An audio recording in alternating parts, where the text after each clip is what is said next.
नमस्कार। राजस्थान की तमाम फटाफट खबरों में आपका स्वागत है। राजस्थान की खबरों के लिए आपसे निवेदन कि यदि आपने हमारे चैनल को सब्सक्राइब नहीं किया है तो कृपया करके राजस्थान की खबरों के लिए आपके अपने चैनल को सब्सक्राइब करना ना भूलें। आप सब्सक्राइब करते हैं तो हमें हिम्मत होती है सही और सच्ची खबरें आप तक पहुंचाने की, वरना मीडिया में किस तरह की खबरें दिखाई जा रही है यह आप भली भांति जानते हैं। ट्रंप के टैरिफ वार से पूरी दुनिया परेशान है, लेकिन भारतीय मीडिया पर, भारतीय समाचारों में इसको भी अवसर साबित करने पर लगी हुई है। ट्रंप टैरिफ भारत के लिए आपदा में अवसर भी साबित हो सकता है, ये कहना है मीडिया का। भारत पर 27% टैरिफ लगाया गया है।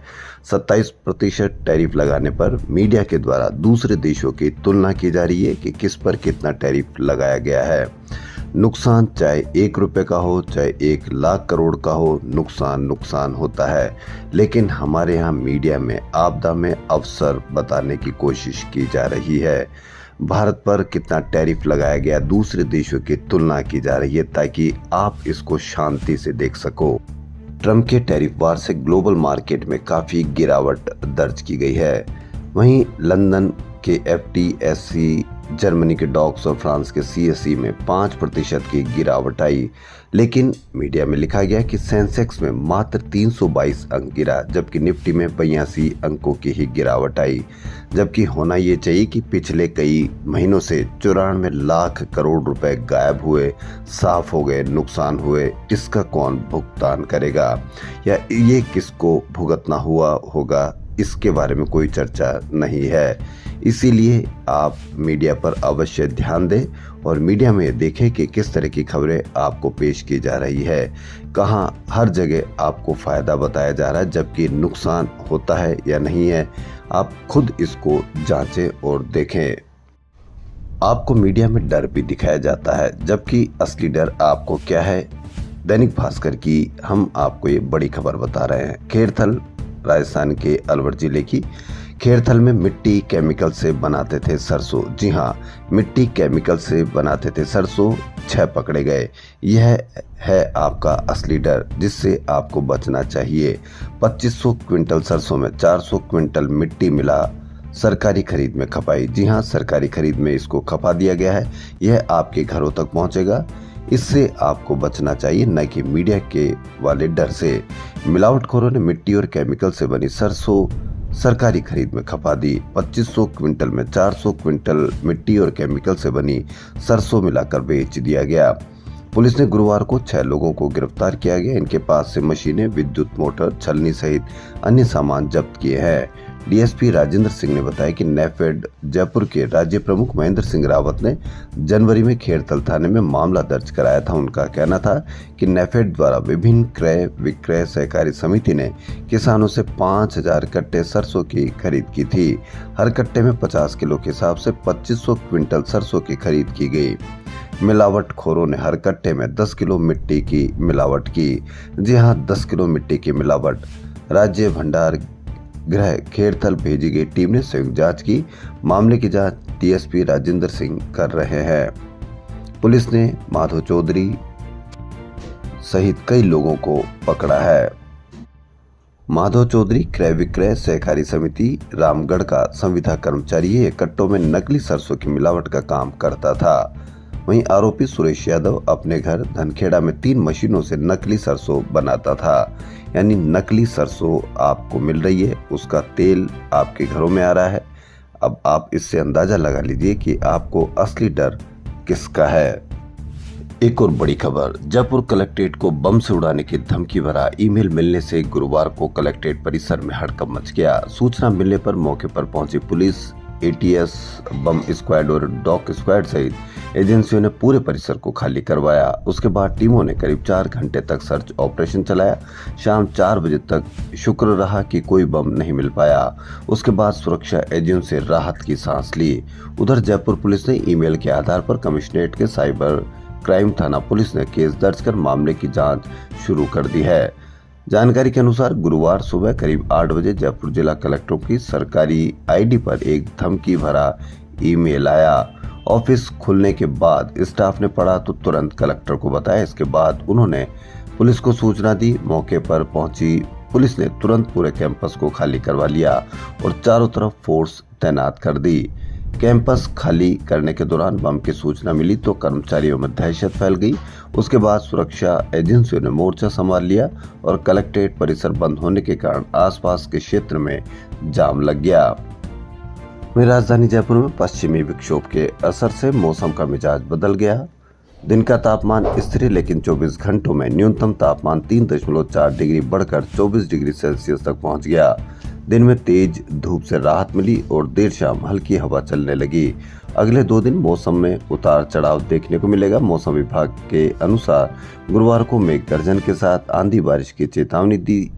मौसम विशेषज्ञों के अनुसार अरब सागर से आए वेदर सिस्टम के असर से बदलाव हुआ है। इस सिस्टम के असर से दक्षिण पूर्वी हिस्सा प्रभावित होगा।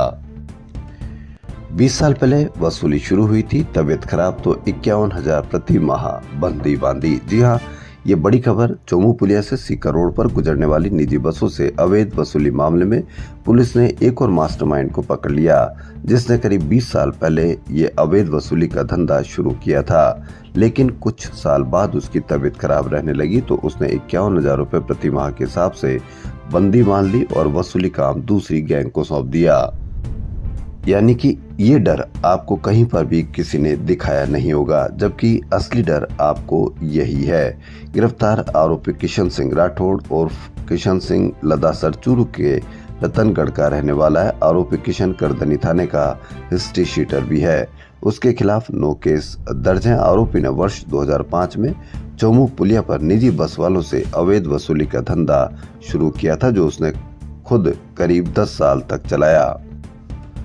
राइजिंग राजस्थान के तहत एमओयू करने वाले निवेशकों के लिए रिको ने अपने 98 औद्योगिक क्षेत्रों के 6,932 प्लॉट चिन्हित किए हैं। इनमें अब तक 134 निवेशकों ने रुचि दिखाई है। राइजिंग राजस्थान में एमओयू करने वाले निवेशकों के लिए सरकार ने डायरेक्ट अलॉटमेंट पॉलिसी घोषित की थी।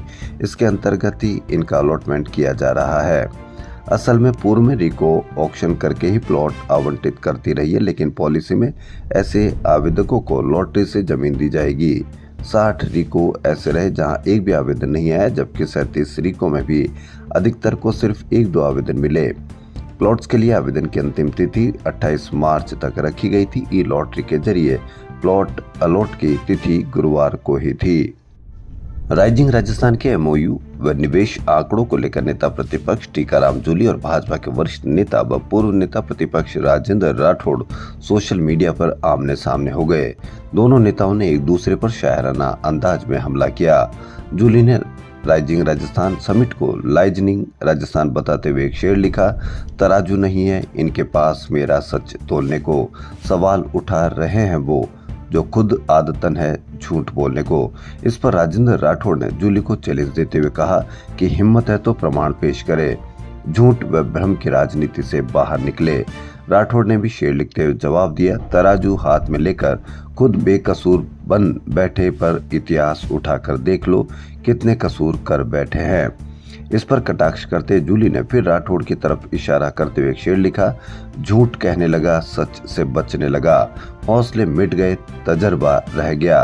नेता प्रतिपक्ष जूली व पूर्व नेता प्रतिपक्ष राठौड़ के भी शायराना अंदाज में एक दूसरे पर कटाक्ष के दिन भर चर्चा चलती रही। दोनों पार्टियों के पदाधिकारी व कार्यकर्ता एक दूसरे नेता के पक्ष में भी उतरे। नेता प्रतिपक्ष जूली ने सोशल मीडिया पर की पोस्ट में आरोप लगाया कि मैंने सदन में पूछा था कि 35 लाख करोड़ के एमओयू किन किन निवेशकों के साथ हुए हैं, ये जानकारी प्रदेश की जनता के समक्ष सार्वजनिक की जाए, लेकिन सरकार ने कोई स्पष्ट जवाब नहीं दिया। कई कंपनियां कागजों में है और जमीन हथियाने के लिए एमओयू किए गए हैं। आंकड़ों के साथ खिलवाड़ करना भाजपा का पुराना नाता है। भाजपा की प्राथमिकता में जनता नहीं बल्कि उद्योगपति मित्रों की जेबें भरने का काम है। इस बार राजकोषीय घाटा 70,000 करोड़ रुपए रहा, जो अगले साल बढ़कर 84,643 करोड़ रुपए से भी ज्यादा का हो जाएगा।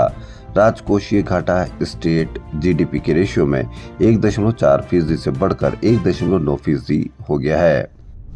मुख्यमंत्री भजनलाल शर्मा ने गुरुवार को सीएमआर में राजस्व अर्जन से संबंधित विभागों की समीक्षा बैठक ली। मुख्यमंत्री ने कहा कि राजस्व संग्रहण किसी भी राज्य के विकास एवं जन कल्याणकारी योजनाओं के क्रियान्वयन का आधार होता है। उन्होंने कहा कि राज्य सरकार कर चोरी सहित राजस्व लीकेज के विरुद्ध जीरो टॉलरेंस की नीति के साथ कार्य कर रही है, जिससे प्रदेश की राजस्व आय में गत वर्ष की तुलना में 12.5% की वृद्धि हुई है। मुख्यमंत्री ने सभी विभागों को निर्देश दिए कि टैक्स कंप्लायंस बढ़ाने, कर प्रक्रियाओं को सरलीकरण करने एवं राजस्व लीकेज रोकने के साथ ही राजस्व लक्ष्यों का निर्धारण भी किया जाए। दैनिक भास्कर की एक और बड़ी खबर, स्थानीय निधि संस्थाएं, पंचायत, पंचायत समिति, पालिका, निगम और नगर और जिला परिषदों में गबन के 7,296 प्रकरण सामने आए, जिनमें सीधे 56 करोड़ 38 लाख रुपए का गबन सामने आया है। यह नहीं, इन संस्थाओं के खिलाफ 2,36,000 से अधिक प्रतिवेदनों में 35,21,000 से अधिक आपेक्ष या शिकायतें मिली है, जिनकी जांच बकाया है। इनमें अकेले पंचायतों के 33 लाख प्रकरण है। स्थानीय निधि अंकेक्षण विभाग की ओर से पिछले दिनों विधानसभा में रखी गई रिपोर्ट में और भी कई बड़े खुलासे हुए हैं, यानी कि पोषाहार बांटने, कृषि मंडी और देवस्थान विभाग में 56 करोड़ रुपए का गबन किया गया। बिजली निगमों में है मॉडल व ज्वाइंट वेंचर के नाम पर प्राइवेट कंपनियों के बढ़ते दखल को लेकर कर्मचारी आंदोलन जारी रखेंगे। राजस्थान विद्युत संयुक्त संघर्ष समिति के निगम प्रबंधन से गुरुवार को वार्ता हुई, लेकिन वार्ता में ऊर्जा विभाग के अतिरिक्त मुख्य सचिव के नहीं होने पर कर्मचारियों ने नाराजगी जताई। बैठक में विद्युत उत्पादन निगम के सीएमडी भी मौजूद नहीं थे। इन कर्मचारियों ने आंदोलन जारी रखने की घोषणा की है। राजस्थान कर्मचारी चयन बोर्ड ने चतुर्थ श्रेणी कर्मचारी भर्ती में राजस्थान के जीके का वेटेज अब 41% कर दिया है। इस परीक्षा में 120 सवालों में से 50 सवाल राजस्थान से संबंधित सवाल पूछे जाएंगे। चयन बोर्ड के इस निर्णय से राजस्थान के युवाओं को इस भर्ती में बड़ा फायदा मिलेगा। पहले इस भर्ती में केवल 25 सवाल ही राजस्थान के जीके के थे, अब इस संख्या को दोगुना यानी 50 सवाल कर दिए गए हैं। प्रदेश के युवा लंबे समय से इस भर्ती में राजस्थान के जीके का वेटेज बढ़ाने की मांग कर रहे थे। बोर्ड अध्यक्ष ने बताया कि इस भर्ती में राजस्थान के जीके का वेटेज अब 20% से बढ़ाकर 41% कर दिया गया है। राजस्थान बेरोजगार यूनियन अध्यक्ष हनुमान किसान का कहना है कि बोर्ड का यह निर्णय राजस्थान के युवाओं की बड़ी जीत है। वैसे हम राजस्थान जीके का वेटेज 50% करने की मांग कर रहे थे, बोर्ड ने इसको 41% किया है। गौरतलब है कि चतुर्थ श्रेणी कर्मचारी भर्ती में 53,749 पद है। इसके लिए 21 मार्च से ऑनलाइन आवेदन शुरू हो चुके हैं। अंतिम तिथि 19 अप्रैल है। गुरुवार तक इसमें 7,30,534 आवेदन जमा हो चुके थे। भर्ती में 20 लाख से अधिक आवेदन आने की उम्मीद है, जो ये बताता है कि बेरोजगारी कितनी चरम सीमा पर है। यानी चतुर्थ श्रेणी कर्मचारी के लिए भी 20 लाख से अधिक आवेदन आने की संभावना है। हाईकोर्ट ने कई सालों से केस पेंडिंग रहने पर राज्य सरकार से सभी विभागों को कहा है कि वह इन केसों के जल्द निस्तारण के लिए एक मैकेनिज्म विकसित करे ताकि इनका निस्तारण हो सके। वहीं अदालत ने राज्य के मुख्य सचिव, प्रमुख विधि सचिव, एसीएस व प्रमुख सचिव, जिला कलेक्टरों को कहा है कि वह आदेश की पालना के संबंध में तथ्यात्मक रिपोर्ट भी पेश करे। मालवीय नगर पुलिस जयपुर ने रूपा मीणा का स्वागत करने पहुंचे 8 बदमाशों को गिरफ्तार कर 2 कारें जब्त की है। राजस्थान कर्मचारी चयन बोर्ड ने गुरुवार को शीघ्र लिपिक निजी सहायक ग्रेड 2 भर्ती में दूसरे चरण की टंकण एवं आशु लिपिक परीक्षण परीक्षा को निरस्त कर दिया है। यह परीक्षा 19 और 20 मार्च को आयोजित की गई थी। दोनों दिन कुल 5 पारियों में परीक्षा हुई थी। सभी पारियों की परीक्षा निरस्त कर दी गई। अब बोर्ड इसको केवल 2 पारियों में आयोजित करेगा। पिछले दिनों हुई इस परीक्षा में अभ्यर्थियों ने व्यवधान की शिकायत की थी। इसको लेकर परीक्षा केंद्र पर हंगामा भी किया गया था। राजस्थान युवा बेरोजगार महासंघ अध्यक्ष राधे मीणा ने कहा कि उस दिन हमने बोर्ड अध्यक्ष को शिकायत की थी कि परीक्षा के दौरान जो डिक्टेशन बोला जा रहा था उनकी वॉइस अभ्यर्थियों को सही से सुनाई नहीं दे रही थी। इससे अभ्यर्थियों को टाइपिंग टेस्ट खराब हो गया था। यह समस्या दोनों दिन बरकरार रही थी। इस गड़बड़ी के चलते हम परीक्षा को निरस्त करने की मांग कर रहे थे ताकि नए सिरे से पारदर्शी तरीके से परीक्षा हो सके। इस परीक्षा के लिए कुल 7,052 अभ्यर्थी पंजीकृत थे। इनमें से 47% उपस्थिति रही थी। बोर्ड अध्यक्ष ने बताया कि बोर्ड की मीटिंग में अपरिहार्य कारणों से ये परीक्षा निरस्त की गई है। परीक्षा 19 व 20 मार्च को 5 पारियों में आयोजित की गई थी। जयपुर के चांदपोल स्थित जनन अस्पताल के अधीक्षक का पद डॉक्टर नुपुर लोरिया को सौंपा गया है। जवाहर कला केंद्र में 3 दिवसीय नयापन 4.0 प्रदर्शनी शुक्रवार से शुरू होगी। इस बार स्टैंड अप कॉमेडियन और कंटेंट क्रिएटर अनमोल गर्ग भी प्रोग्राम में शामिल होंगे। राजस्थान यूनिवर्सिटी का स्विमिंग पूल नवरात्र के बाद फिर से तैराकी के लिए खुलने जा रहा है। पूल में पानी भर चुका है। 9 अप्रैल से ये पूल तैराकों के लिए खोल दिया जाएगा। फिलहाल पानी को फिल्टर किया जा रहा है। अक्टूबर तक ये पूल खुला रहेगा। यहाँ यूनिवर्सिटी के स्टूडेंट, स्टाफ और बाहरी लोग भी स्विमिंग कर सकेंगे। सुबह शाम बैच में स्विमिंग क्लासेस का आयोजन होगा। इनमें 2 बैच लड़कियों के और 3 लड़कों के होंगे। पुल की लंबाई 50 मीटर, चौड़ाई 18 मीटर और गहराई 3.5 से 15 फीट तक है। स्विमिंग पूल आरयू वालों को 600 रुपए और बाहरी वालों को 2500 रुपए प्रति माह देने होंगे। भारतीय संस्कृति और विरासत से प्रेरित कंटेम्प्रेरी व वियरेबल ज्वेलरी इंडस्ट्रीज को इंटरनेशनल मार्केट में पहचान मिले। इस उद्देश्य से 3 दिवसीय international gem and jewellery show IJJS गुरुवार से शुरू हुआ। 28 देशों के 180 से अधिक अंतर्राष्ट्रीय खरीदार शामिल हुए। सीतापुरा स्थित नोवोटेल में शुरू हुए B2B शो में 62 स्टॉल्स पर 50 से अधिक मैन्युफैक्चरिंग कंपनियों ने लूज, जेमस्टोन, डायमंड, गोल्ड के गहने शो में प्रदर्शित किए। वहीं जवाहर कला केंद्र की चतुर्दिक दीर्घा में शुक्रवार से एग्जीबिशन कला हर जगह का आयोजन किया जाएगा। 3 दिवसीय प्रदर्शनी के दौरान देश के 40 युवा कलाकार अपने चित्र प्रदर्शित करेंगे। एक और राजस्थान के अस्पतालों में डॉक्टर्स की कमी है, तो वहीं दूसरी ओर स्वास्थ्य निदेशालय में ही 400 से अधिक डॉक्टर्स लगे हुए हैं। मामले को लेकर चिकित्सा मंत्री सख्त हैं और उन्होंने निर्देश दिए कि निदेशालय में लगे डॉक्टर से ड्यूटी करवाई जाए। जहां डॉक्टर्स के पद खाली, उनकी रिपोर्ट दे और APO के डॉक्टर्स वहां लगाए। जी हां, चिकित्सा विभाग की समीक्षा बैठक कर रहे चिकित्सा मंत्री को प्रदेश भर के CMHO ने बताया कि उनके जहां डॉक्टर्स की कमी है और मरीजों के इलाज के लिए परेशान होना पड़ता है। झुंझुनू जिले में करीब 50 PSC पर तो डॉक्टर्स ही नहीं है या एक ही है। इसके बाद चिकित्सा मंत्री ने सभी जिलों की तथ्यात्मक रिपोर्ट मांगी और कहा कि APO किए हुए डॉक्टर्स की ड्यूटी पर तुरंत लगाया जाए। तबादले वाली जगह जाना ही होगा। जिलों में मरीजों को इलाज देने के उद्देश्य से भले ही तबादले कर दिए गए हो, लेकिन डॉक्टर्स ने नई जगह ज्वाइन ही नहीं किया है।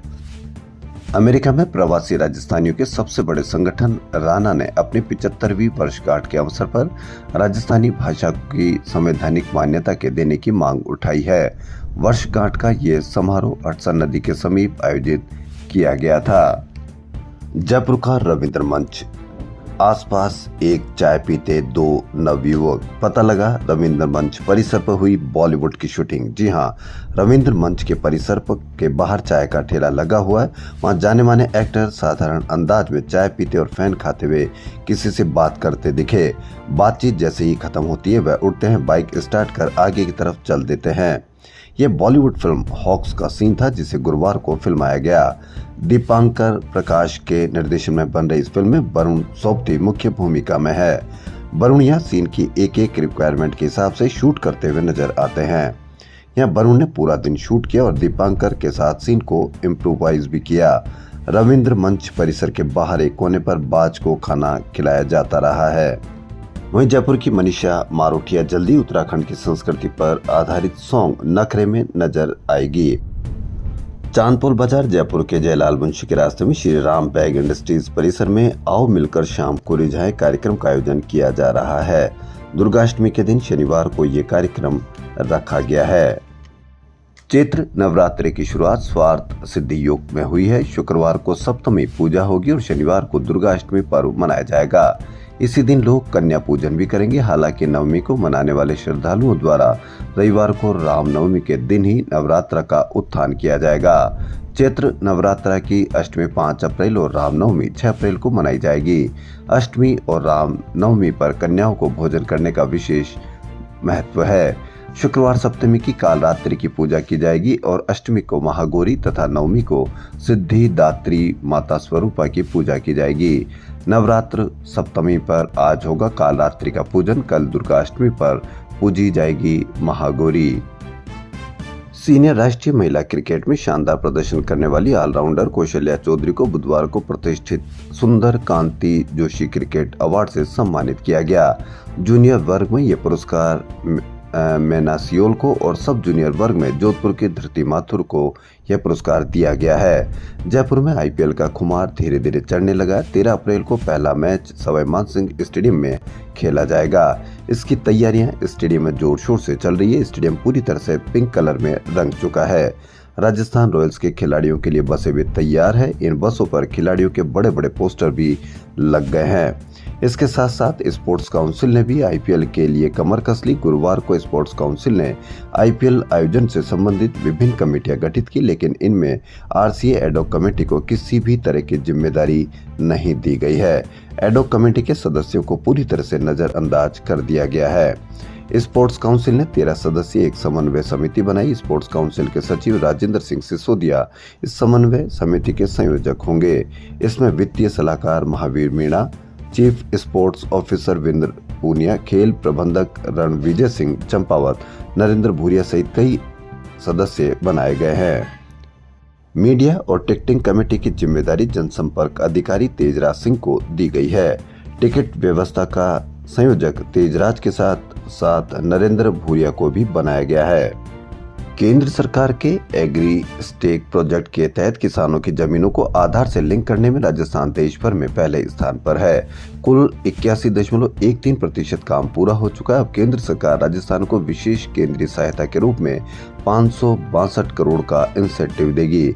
जी हां, फार्मर रजिस्ट्री में राजस्थान देश में नंबर 1। केंद्र से 562 करोड़ का इंसेंटिव मिलेगा। क्लेम किया तो ये एक बहुत अच्छी खबर। 562 करोड़ रुपए का इंसेंटिव राजस्थान को केंद्र से। राजस्थान ने इसके लिए क्लेम भी पेश कर दिया है। 100% लक्ष्य हासिल करते ही राजस्थान 394 करोड़ का दावा भी पेश करेगा। मालूम हो कि केंद्र सरकार ने राजस्थान को 90,19,695 किसानों की फार्मर रजिस्ट्री का लक्ष्य दिया था। राज्य में अब तक 73,17,826 किसानों की फार्मर रजिस्ट्री हो चुकी है।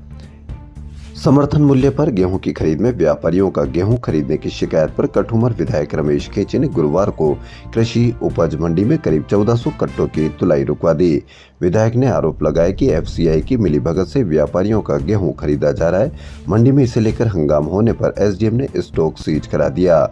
गेहूं के सत्यापन और मामले की जाँच के आदेश दिए हैं। सरकारी खरीद में जा रहा था गेहूं, विधायक ने सीज कराया। आरोप लगाया कि व्यापारियों का गेहूं खरीदा जा रहा है। तो ये राजस्थान की खबरों फिलहाल इतना ही। यदि आपको राजस्थान की खबरें पसंद आ रही तो आपके अपने चैनल को सब्सक्राइब करना ना भूलें। धन्यवाद।